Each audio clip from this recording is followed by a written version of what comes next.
Party आपको इस bill पर समर्थन देगी। आप इस बिल को लाने की कोशिश तो कीजिए, लेकिन मुझे लगता है इन सब के पीछे कहीं न कहीं उलझाने का काम किया गया।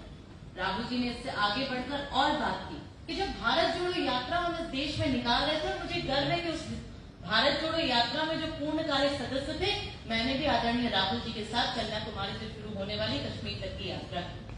तमाम समुदाय के लोग उनसे मिले। उन्होंने इस देश में अपने दर्द, अपने वेदना, अपने संवेदनाओं को राहुल जी के सामने व्यक्त किया और निचोड़ ही निकला कि समाज में जिसकी जितनी भागीदारी उसकी उतनी हिस्सेदारी होनी चाहिए। बहुत छोटा सा उदाहरण दूंगी। 2 ग्रुप हमारे पास है। एक ग्रुप में 5 लोग हैं, दूसरे ग्रुप में 10 लोग हैं। मैं यदि खाना परोसने जाती हूँ, 5 लोगों वाले ग्रुप को मैं 5 लोगों को खाना देती हूँ और 10 लोगों वाले ग्रुप को मैं 2 लोगों का खाना देती हूँ, तो क्या वह 10 लोगों वाले ग्रुप का पेट भरेगा? शायद नहीं। कुछ लोगों को वंचित, भूखा रह जाना पड़ेगा। ठीक उसी तरह जनगणना के माध्यम से राहुल गांधी जी ने कहा कि आप इस देश में जो परिसीमन होना चाहिए था, जो 2011 की हमारी जनगणना थी, जो पहली बार जाति सामाजिक आंकड़ों के रूप में हमने तय की थी, आप उसको आंकड़े दिखाइए और सार्वजनिक कीजिए। लेकिन मोदी जी की सरकार ने आने के बाद न केवल 2011 के उस आंकड़े को सार्वजनिक किया, और जैसा कि हम सभी जानते हैं, देश में आंकड़े छुपाने की कलाबाजी यदि कोई करता है तो वो भारतीय जनता पार्टी की सरकार बहुत अच्छे से करती है। इसके पहले भी आपने देखा होगा, जब पटल पर बेरोजगारी के आंकड़े रखने की बात आई थी तो इस तरीके से छुपा लिया गया था। क्या हुआ आगे?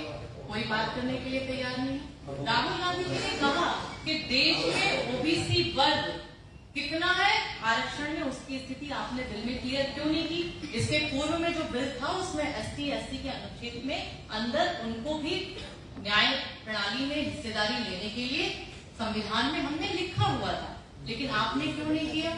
जब राहुल जी ओबीसी वर्ग की बात करते हैं तो भारतीय जनता पार्टी के नेता मौन धारण कर लेते हैं, जबकि केवल विपक्ष नहीं, इनकी। Now let me tell you this, that it is no secret that the current government has exhibited a remarkable knack for playing up with the emotions of the people of this country.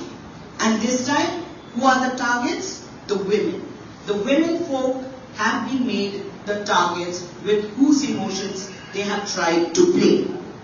Let me give you a timeline of the 2010 Women's Reservation Bill that was introduced by the Congress Party, which was passed in the Rajya Sabha, just to illustrate to you the parliamentary democracy used to function during that period.